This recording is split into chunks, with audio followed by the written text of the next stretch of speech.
Voilà, dernier principe métrique mooy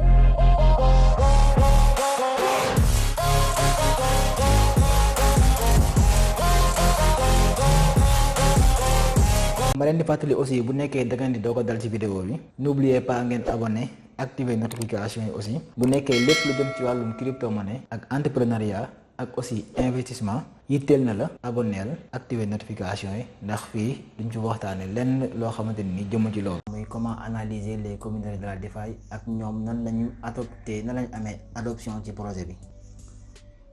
Alors doole ji nga xamante ni communauté bi nekk ci ginnaaw projet bi ak aussi niñ bëggee projet bi aussi niñ ko adopté aussi par ñi nga xamante ni ñoo nekk ci ginnaaw projet bi donc indicateur la buy waral ni essentiellement que essentiel de son succès. Donc indicateur la buy waral ni projet bi yàgg-yàgg day am succès parce que ñëpp xam nañ ne projet moom li ko yor mooy ñi nekk ci ginnaawam. bépp bu communauté bi yaatoo rek carrément da nga xam ne projet bi am na njëriñ parce que ñi koy utiliser bari na te lépp lu nit ñi di utiliser rek xamal ne day dox donc voilà. Donc ces indicateurs fournissent des informations précieuses sur la viabilité du projet. Donc indicateur bii nga xamante ni mooy la force de la communauté moom day andi li nga xamante ni mooy la viabilité du projet maanaam dundinu projet ba xam te ne yàgg wala du yàgg loolu ça dépend ci communauté bi. Communauté li muy gën a yaatu nga war a xam ne crypto monnaie wala projet bi day gën di dox. Communauté bi daal jàppale ni moom mooy lépp lu jëm ci wàllu projet bi moom moo koy andi bu ñu baree xamal ne carrément viabilité projet bi day dox. Perspective bi day ñëw li nga xam ne mooy la croissance future day ñëw acceptation aussi tamit day ñëw parce que nit ñi accepté nañ ko parce que loo accepté wul gos dugal sa xaalis donc voilà. Donc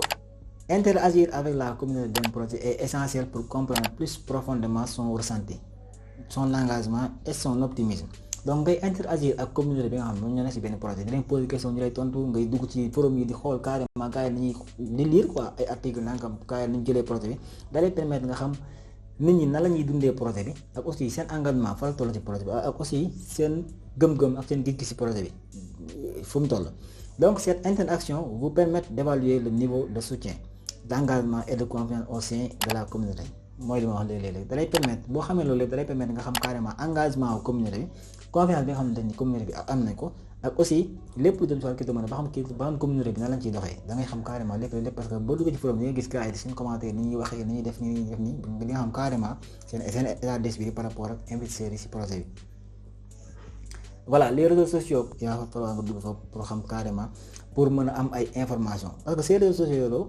réseaux sociaux yooyu noonu dafa nekk des mines d'informations sur la communauté d'un projet. Il va falloir dem fa ba nga xam carrément seen ressenti il va falloir ngeen xam carrément communauté ni muy doxee autour du projet nga xam carrément ñii lan mooy seen gis-gis par rapport ak projet tel wala projet tel. Donc c'est vraiment très important à vérifier. Donc les investisseurs doivent surveiller les discussions, les commentaires et le niveau d'activité sur les plateformes. Da ngay vérifier lépp lu jëm ci discours yi nga xamante ni ñu gars yi ñuy waxtaan ci biir communauté bi donc commentaires yi nga xamante ni am na aux alentours du projet le niveau d'activité yi nga xamante ni am na ci réseaux sociaux wu entreprise bi si boppam projet bi si boppam nga xam am na activité communauté bi ne si ginnaaw nga xam seen i dirigeants yi ñu ngi dugg ci biir di tontu question yi nangam sax nga xam ne lii c'est vraiment dalay permettre lu bari nga xam ko ci projet bi donc bu leen ko négliger mukk muy les communautés c'est très important. Ils doivent également chercher des signes de sentiments positifs da ngay xool ba xam ñi nekk ci projet bi la majorité surtout boo mën a am 80% wala 90% de positivité ñoo xamante ni dañ naan projet bu baax la xamal ni doyut parce que lépp looy gis gars yi di ci commentaire di ko xam carrément ni ñu ko ressentir parce que parfois da ngay gis benn projet nga dégg ñu ne la baax na rek te yow vérifier loo ko xamoo communauté ban moo nekk ci ginnaaw parce que gars yi mën nañoo par exemple mën nañ laa wax benn projet nga dugal sa xaalis nga dem ba ci biir xam ne lii erreur laa defoon parce que defuma woon vérification yi war nga xam ne lii erreur la fekk dugal nga sa xaalis ba pare léegi nag yow boo duggee ci communauté bi say commentaire du positif parce que yoo xam nga lii amul njëriñ loolu dangay xool ñi nga xamante ni à chaque fois il va falloir rechercher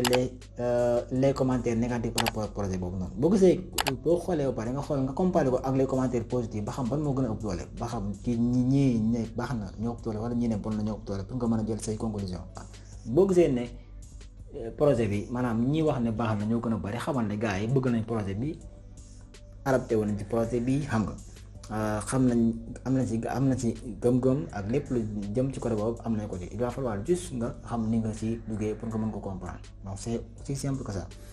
Voilà donc c'était tout N'oubliez pas de vous abonner et d'activer la cloche. Mais merci d'avoir regardé la vidéo jusqu'à la fin. Et aussi boo leen nekkee ay ñu bees kenn ci wàllum crypto-monnaie ak technologie blockchain bu nekkee abonné goo leen n'oubliez pas ngeen abonné activer notification yi ndax loolu moo ñu may courage ñu gën a mën a tourner ay vidéo mën a partager yi nga xamante ni nii mooy expérience yi nga xamante ni jot nañ ko xam tuuti ci wàllum crypto-monnaie.